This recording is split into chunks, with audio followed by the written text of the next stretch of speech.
ایک صاحب اپنے گھر میں اسٹول پر کھڑے برش سے دیوار پینٹ کر رہے تھے۔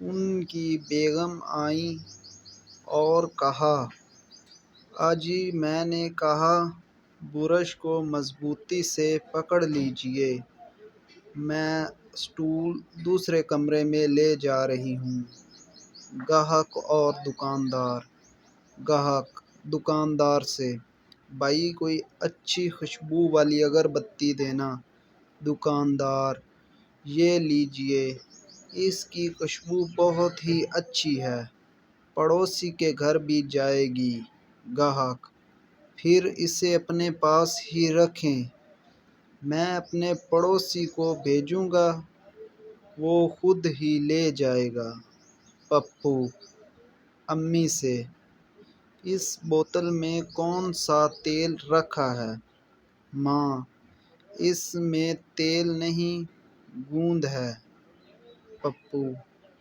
''تب ہی تو میں کہیں کہ میری ٹوپی کیوں نہیں اتر رہی؟